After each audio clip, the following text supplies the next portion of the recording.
Hello, and welcome to another episode of the Feudal Future Podcast. I'm Marshall Toplansky. I'm Joel Kotkin. And today we are going to be looking at a really interesting aspect of California, which is its brand. California has built its brand around innovation. And Dr. Ken Murphy, who was our guest today, and I just finished a research project called Is California Losing Its Mojo? And we're worried about the innovative character of California. So Joel, do you want to kick us off? Sure. I mean, one of the things that has been something that's rescued California, particularly after the aerospace crash, has been high-tech and high-end business services. Are we losing our edge in those areas? Well, it's hard to say definitively as of right now, but the innovation index that Marshall and I and some others created together does indicate that certain metropolitan statistical areas, MSAs, as you'll hear us refer to, are not growing the way they were in the past. Mm-hmm. So definitely, especially since COVID, we're seeing some definite even declines in their level of growth. So. Yeah, just an interesting sidebar on that. If you look at the state metro area by metro area, the Silicon Valley area is doing just great. Yeah. Continues to thrive. Where the problem has arisen is everywhere else in the state. So places like Los Angeles, Orange County, San Diego, Sacramento, all of whom had really strong innovation characteristics, they're dropping. In fact, some cases, not just from a market share perspective of they're losing out to other areas, but we're actually seeing real declines. Well, the other thing I would wonder about a little bit is when you look at what's happening with jobs, Silicon Valley does very well from the GDP perspective. I'm not sure that it's generating as many jobs as it once did. In other words, there are people getting really rich, but there are fewer of them.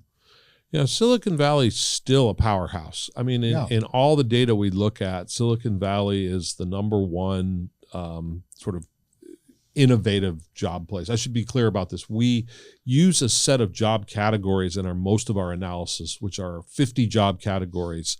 And those job categories we call the advanced industries. Essentially, they have a high STEM component and a high investment in R&D. That's what makes them make the list. And Silicon Valley still leads the country in that area. It's sort of no question that it's number one. But like Marshall said, the other areas are declining a little bit, and they are falling. Well, and if you look at employment overall, which I know you're trying to ask the question of whether or not, even if they're doing well, is employment declining? No, actually, they continue to do well, but employment is declining in these advanced industries elsewhere. The other worrying thing, though, that's just one indicator.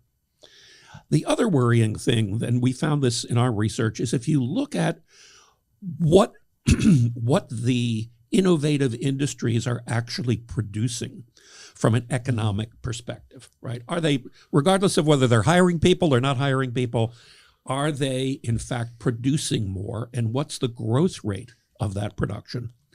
This is a worry bead. So for instance, we looked at the information sector. The government breaks out the information sector for GDP, for gross domestic product.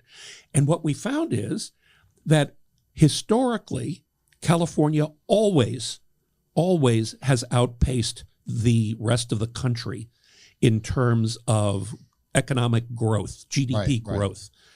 In the information sector, it's not. It's stopped. The rest of the country is actually now growing faster in that area. So that doesn't necessarily mean that it's a disaster area in Silicon Valley or California as a whole, but it does mean that others are out competing us. Yeah, I was just in Austin, Texas, and the atmosphere there in terms of startups. Texas, by the way, most recent data was creating more high-tech jobs than California, which is unbelievable if you've been studying this stuff as we've been doing for decades. So are there, would it be accurate to say that in the innovation world, which had been dominated by California, California now leads, but it's sort of the old Satchel Paige thing, but don't look behind because there are people gaining on you. Yeah, I mean, I would say that's accurate. There's lots of reasons for it. I mean, part of it, I think, is the people can work from anywhere now. Right. And so, and there's a more of an, I wouldn't say it's 100%, but there's more of an acceptance of that.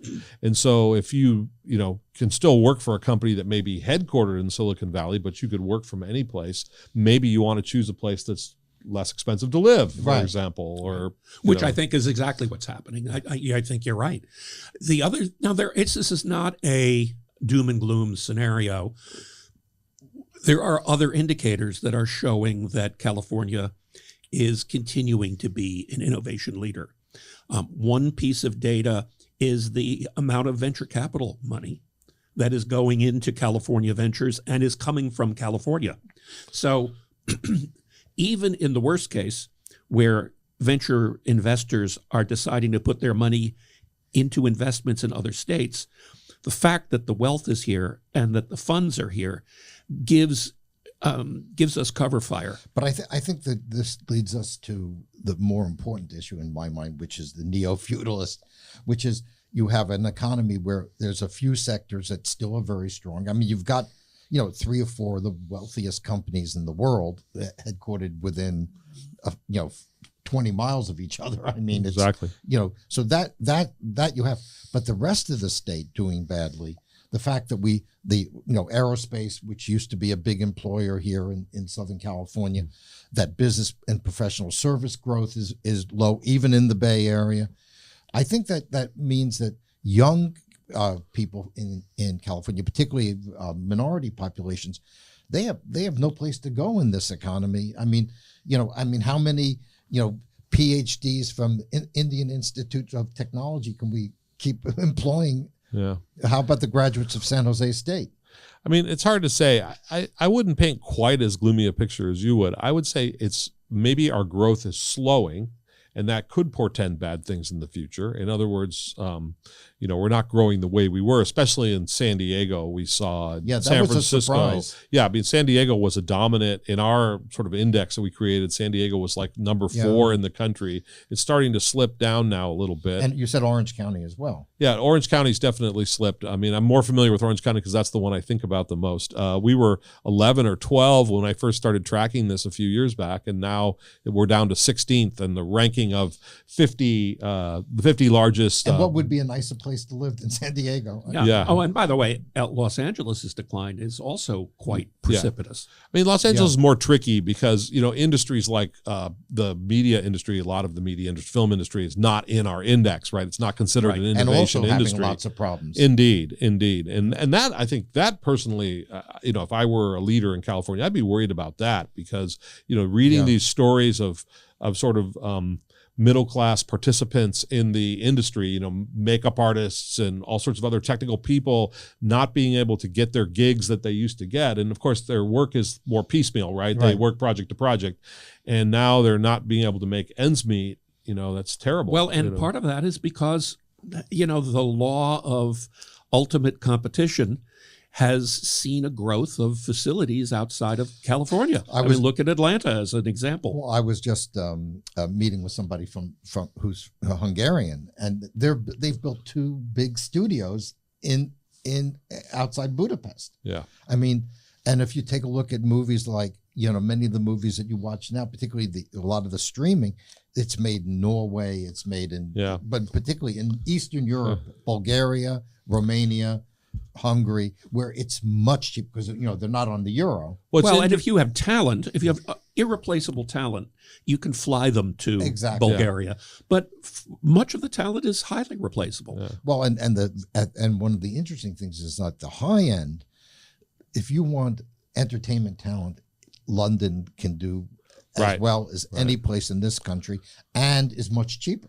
It's a little off topic, but when I've been watching a lot more streaming lately. My partner watches a lot of streaming. And what I've noticed is the quality of what they produce. And I like to watch movies. In movies isn't as high as Hollywood blockbuster quality, but there's a lot of it, Right. you know, and there's a lot of demand for it. You know, you have all these streaming outlets. They all have to produce content. And so it kind of makes sense. We can't afford to do it in California, so we're going to do it in other places. See, and we have to do it quickly too, right? We have to do a lot of it. Well, then I think that parallels what you guys are seeing in tech, you know, that other places are getting the basis of all the technology. They're getting the young people, because we know where millennials are going, and we know where they're leaving.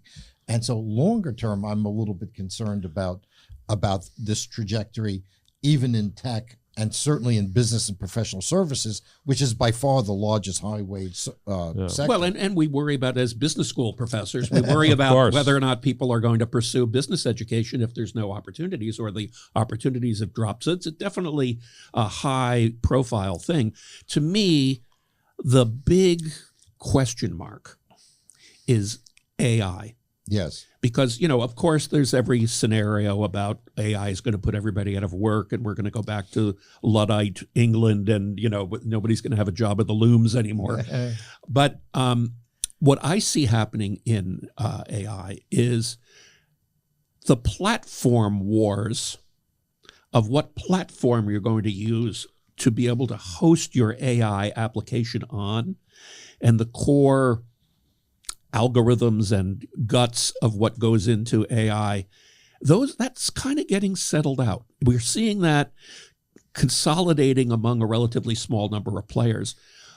But once that's done, you're going to start to see everybody develop applications for AI. And just like if you think of the app world, right on your iPhone, there's a gazillion apps, and that's keeping a lot of programmers going. I'm thinking we're going to see a lot of AI application companies. Now, the big question there is, where are they going to be? Is that going to be a California thing? Is it going to be much more evenly distributed? That's the big question mark that's coming up. And we have an opportunity, by the way, as California, I agree, to actually actively participate in that evolution. I'm not sure we are. I'm not sure from a state policy point of view, our policymakers are tuned into the opportunity that they have here. So here's a question I'll ask both of you. What do we do? I mean, you know, we're all Californians. We all want the state to do well. You know, people think, you know, I mean, you know, even though we may say another region is doing better, it's not because we want them to do better. We're just, you know, it's just the facts, ma'am, as, you know, Joe Friday would say. So the question is this: what can we do? What steps can actually be taken by California to address this problem of the erosion of our lead in high-end industry? Well, there's two parts, right? One part is the bringing the innovative ideas out from research and commercializing them, right? And that might even include the innovative talent that you're talking about around AI, developing AI apps, for example. The other part is sort of doing your business, so to speak, right? Operating your business. The companies that you're creating. Exactly. Mm-hmm. And I think in that part, California has a lot of challenges because of just the cost of doing business here and some other problems that have been pretty well documented. Well, and it comes down to regulatory compliance and taxes at the end of the day.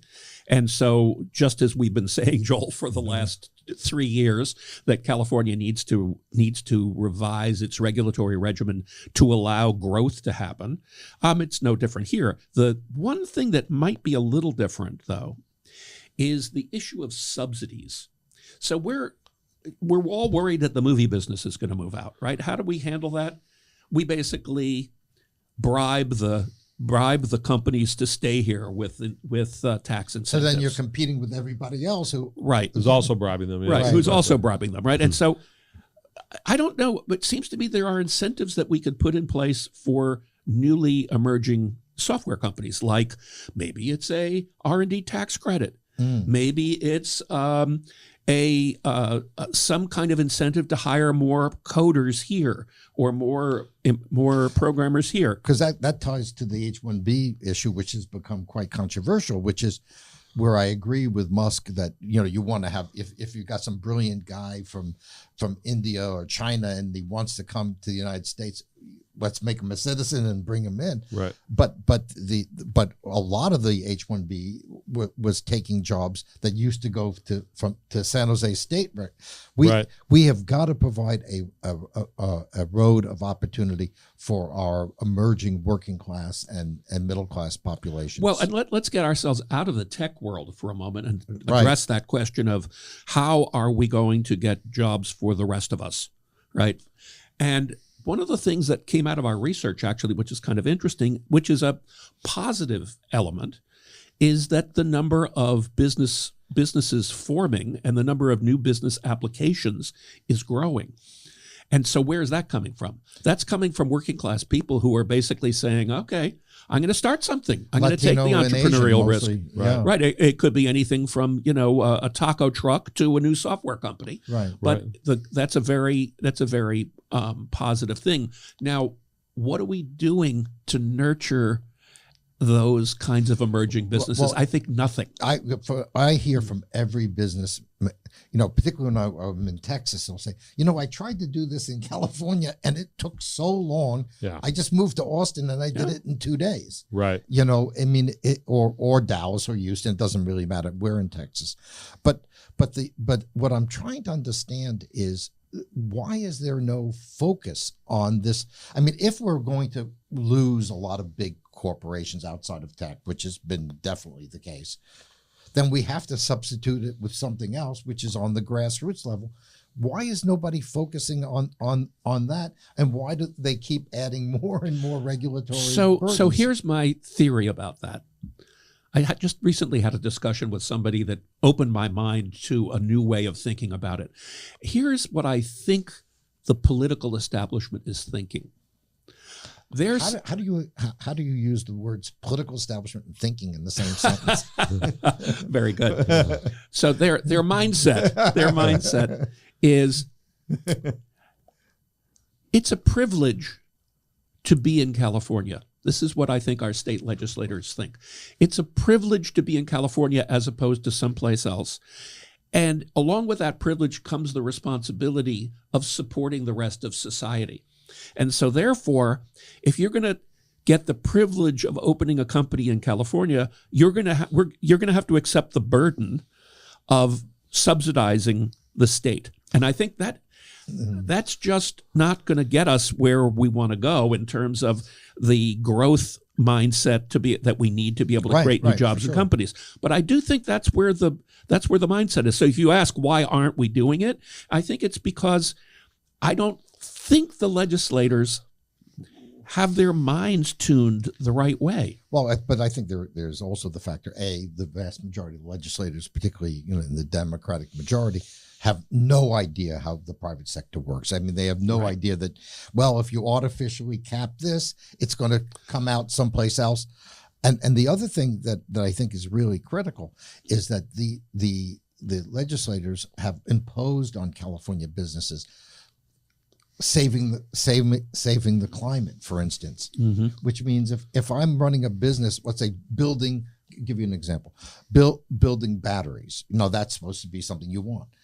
Why does Elon Musk build them in Reno instead of building them in the San Joaquin Valley, where those jobs would be incredibly positive? Right. Well, I mean, that's pretty obvious, right? Nevada doesn't have the same, Nevada restrictions. They have big, giant piles of nuclear waste in Nevada. I mean, yeah. So, I mean, that's a good question. It sounds, when you talk about it, it sounds like we're more like Europe, we're more like Europe than the rest, maybe we should split off from the country, But, the premise, here's one of the flaws in that logic of it's a privilege to live in California, therefore you have to do this. It may in fact be a privilege to be in California. We love California, right? We love the weather, we love the climate, we love physically being here. But it's not the only place you can be. Right. We're living in a competitive world. People who move to Texas think it's a privilege to live in Texas. People who move to Oregon think it's a privilege to live in Oregon. So it's not the exclusive only good place in the world to live. Right. And it may be the best place, but there are other things you could live that, okay, maybe it's not as good, but don't impose the same burden on the other side of it. Right. And so that kind of hubris is, I think, working against us. I wouldn't be surprised. I mean, I'm not really historically from California, so I always feel like an outsider, even though I've now lived here for quite a while, like over 10 years, 15 years. But, there is definitely this element of, California is the best, it's the greatest. And living on those past laurels certainly isn't a good way to look at things, right? Like it's very crowded, as we know, right? It's very expensive. Very expensive to do anything, particularly housing. Yeah, and housing's crazy, right? So, and look at it as a business school professor. Look at the business model of California. This is kind of a classic innovator's dilemma problem. So, we've built up a business here called California. The deal is, and has been, it's a privilege for you to live in California, now support it. And so, California has developed a ton of services for people. That means the overhead of the state is extremely high. Not to mention the public pensions. Well, but that's part of the overhead, Yeah. right? That's part of the overhead. So what that really means is if on the margin fewer people are going to be here, or you're chasing people away who are the motive power behind being able to fund all of that, guess what? Even just a little bit of taking the foot off the gas pedal is going to put you into a financial tailspin, which, by the way, is what's happened in California, right? Yeah. The only thing that's pulled us out of California is the fact that rich guys making money on capital gains in their AI stocks this year, kind of plugged the gap a little bit. Terrific, but is that something you can really count on? I don't think that's a solid basis to have a business. And we're an aging state too. I mean, that's another thing. I mean, I noticed, I read an article recently that said we're about 62% participation in the workforce, where we were 67% not that long ago. So that's a bad sign. Yeah, also. That's a bad. Well, it's you and I have talked about this for years. Are we going to turn into Hawaii? Right. Basically, are we going to basically be a bunch of old people who have money, right? Can pay to have somebody push the wheelchair, right? Right. Hopefully, the people who push the wheelchair can afford to actually live here to be able to. Otherwise, we have to use AI to push the wheelchair. Right. But so that's what happens when you have an aging population. We're not the only place in the world that has had that profile issue, right? And so it's a worry. It's a long-term worry. Yeah. How do you fix that? Probably by incenting immigration. I was going to say, right? I mean, bring people in who are younger, who have more motive power. But this is the critical issue. When our government talks about immigrants, they talk about people who cross the border, illegally. Right. Most of whom have very minimal skills. There's a certain element that's criminal. I'm sure it's a small minority, but they're there.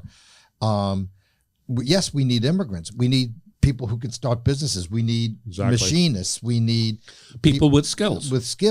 And also people who have a profile of having been a hard worker, not committed crimes. Right. Indeed. And so, yes, with vetted immigration, I think that would be key. And I agree with you completely on the vetted side. Of course, we don't want to import people that are going to be deleterious to the society. But the reality is, if you look at countries like China, who don't bring in a lot of people, or Japan, who don't bring in a lot of people, they're going through an environment of very low birth rates. Right. And their societies are actually in decline from an economic perspective. Even China, China is expected to go from 1.2 billion people to 500 million people by the end of the century. Yeah. I mean, that's a huge drop that comes from really not incenting immigration. We would be in the same place. It's sort of like managing the economy, right? Like they over-managed birth rate and they held on to the one child for too long. Yeah. Well, it was also part of it is that in China and throughout Asia is they have such high densities. Yeah, that's true. And things are so expensive. I mean, Hong Kong has about the lowest birth rate in the world. Well, because this is a luxury apartment. This studio is a luxury apartment. Right. The studio / closet is a right. I think one advantage that California has, though, from this perspective, from Right. this context, is that we already have a great diversity of people from all over Right. the world who live here. And, just talking to some of my students and students that we have at University of California, Irvine, from China or from other places, they even go to school in other places and they come back to California to go to grad school, Right. for example, because they feel comfortable here. They feel Yes. their cultures are here, their restaurants, their food, right? Because, we may not realize, but even different parts of China have very different Right. kinds of food. And if you live in a town with one Chinese restaurant, you don't have that. Yeah, no, you're absolutely right. One of the big strengths of California is its cultural diversity. Oh, for sure. And I agree with you. I think that's what when I talk to people who have moved to places like Nashville, their big complaint is that they don't have the multiplicity of cultures available to them at the same level that we have here. And so, okay, great, it's cheaper, but it's a different quality of life. Right, right. So it comes down sort of to your values, because I've heard people move to Texas and not like it, right? Yeah, sure. They realize that the weather's too oppressive for them or something, Well, yeah, or for sure, the weather. And it's pretty crowded in Texas too. These cities like Dallas and Austin are getting pretty packed. I mean, and so there's different, people have different values. I mean, I did have a colleague, maybe you knew her from Chapman, who her and her husband moved. I think she was originally from Texas. They moved back there and haven't heard a peep from them. They must be doing well. They must be. Well, one thought as we kind of get to the close here is, let me follow up on your values point of view. Good point. And that is that, the solution to the problem of how do we create growth is really having the values of valuing growth. Boy, that's perfect. That's absolutely, because the question of the values, when Newsom talks about California values, it's about transsexual stuff or unlimited right to abortion. I'm not debating those issues. I'm saying this is or we're going to save the planet. Everybody's going to have to live off solar power. That, to me, California values are what the California of Earl Warren or Pat Brown. The California value is, I came from X and I came here and it changed everything. That this was the land of opportunity where somebody comes from Mexico, as a machinist, opens a little shop, builds up a business, buys a house in West Covina. That's, to me, what our values should be. And I don't think those values are remotely endorsed by Gavin Newsom or the people around him. Yeah, well, the question is whether or not it's endorsed by the majority of people and whether or not the political will of those people can actually be exerted to be able to change the situation on the ground Right. in the legislature. My personal feeling is I think more people really do relate to that. I think that's part of actually what the Trump thing was all about, not so much any of the individual things, but it's the mindset of let's prioritize growth. I remember when he came in after the fires and did his news conference and basically said, look, let's just get it done, right? Let's clean the place up. We'll do it in a week. We want to rebuild. We want to make this stuff happen. That's very much of a growth mindset. Leaving aside all of the political unniceties of how he expresses it, I think he tapped into people's core beliefs that this is what we should be all about. Well, there is definitely a shift. When I look at the survey data, growing, I think only 40% of Californians approve of the legislature. For instance, Trump won the entire Central Valley and the IE. He won the IE, Inland Empire, first time in almost 40 years that the Republicans have done as well. Yeah. So something is happening. The question is, can it be motivated? And because the political establishment in California is so entrenched, and you have voting laws where you don't have to show an ID, and you have vote harvesting, the Republicans lost 3 seats in California, all of whom were winning on election day. Yeah, But that's probably more just because, Orange County, for example, where I think 2 of those 3 seats were, right? One. Okay. We're just so purple. I mean, we are just so middle of the road. I think we all do believe that, we want to do better by our lives and by we all do have those growth values. At the same time, there's this pervasive, worry about the social shifts on the other side, I guess. Yeah, well, the political thrust is clearly out of sync with the social thrust in the United States, right? And so, the fact that I read an article recently. Trump won 93% of the rural counties in America.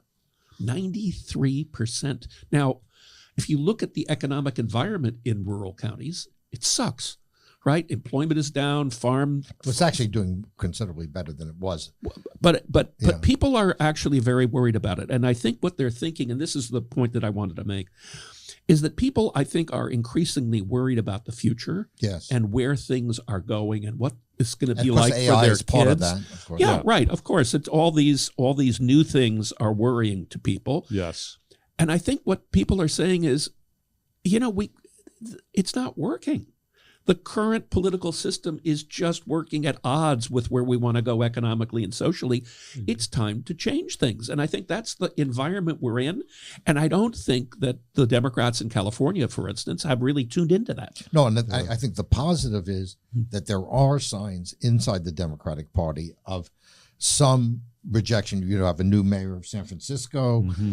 They removed the mayor of Oakland. You've gotten rid of some of the crazy DAs. Yeah, I mean, failure is a great teacher. Right. Yeah. Right. And so what we're seeing is the results of a set of failed policies. And of course, you're going to have rebirth and reconception if people want to stay viable, which they're going to want to. So do you guys think that California, because we're more affluent than most other places, are going to be slower to change because we can overcome issues? This is the innovator's dilemma problem, right? It's like you're a victim of your own success. Right. Yeah. Exactly. Yeah, exactly. But I think the problem is, we're not as wealthier as we once were. Right. And that wealth is extraordinarily concentrated both in the tech oligarchy and, frankly, in the 3 people like us, and when none of us are in the Zuckerberg league, okay? Right. but Clearly. Could you call the jet, please? Get it out, ready to go. But the thing that's very interesting is this huge group of people like us who, when we bought our houses, I bought my first house in 1979. Right. And we've been able to trade up. The young kids coming up, how are they gonna buy a house or even pay the rent? Their parents don't help them. It's not possible. Right. Yeah. And in fact, that's the whole point, is that wealth will transfer over, right? You will sell your house to your kid, or in essence, give them the equity that you've created. Yeah, we've already established that. Right, right. I mean, I think of my daughter's future. I know that what we've saved and the value of our house will give them a leg up. From a sort of social democrat's point of view, that's not what you really want to see. Right. But as a father, as a parent, right? Yeah. Well, and let's get back to Ken's argument about are we victims of our own success, and so is it going to make it harder for us to change? And I think that social upheaval, political upheaval, are the things that create the change, and we're already starting to see the seeds of both. So, as dislocating as that may be, so were the 1960s, by the way. Right. Right. Mm. And what happened as a result of that was positive change. I think this is the natural cycle of life, and I think we'll see it happen, even though it may happen a little later here because of the fact that we're resistant adopters. Yeah. A lot of times these changes are somewhat painful too, I think. They're not always pretty. It was interesting. I went to the 60-year it's their 60th year at UCI. So I went to this thing at the library yesterday. It was a little disappointing, honestly, but the one guy who spoke was really interesting. He told the history. Evidently, UCI was designed in a way so that students couldn't easily gather and have protests there because they were looking over at Berkeley during the 60s. Right. And I guess the protests and this was designed Berkeley, in 1960 something. Right? Yeah, mid 60s. Yeah. I guess the protests at Berkeley started in the early 60s. Early 60s, and I went to Berkeley, and it was well into the 70s. Of course, yeah. So I found that fascinating, so maybe we're going to have to go through that again. I mean, something. I mean, the problem we have is we have a one-party system. Yes. And the one-party system, because of the nature of primaries, tends to elect, a certain kind of person. And you don't have the competition that you have in other states, which means that you got to be good at your game.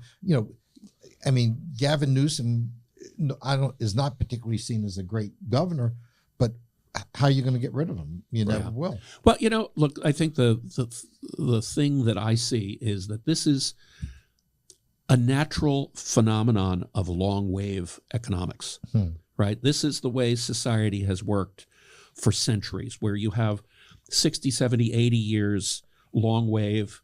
Things happen within that time period, but ultimately it kind of comes back around after it's 80 years.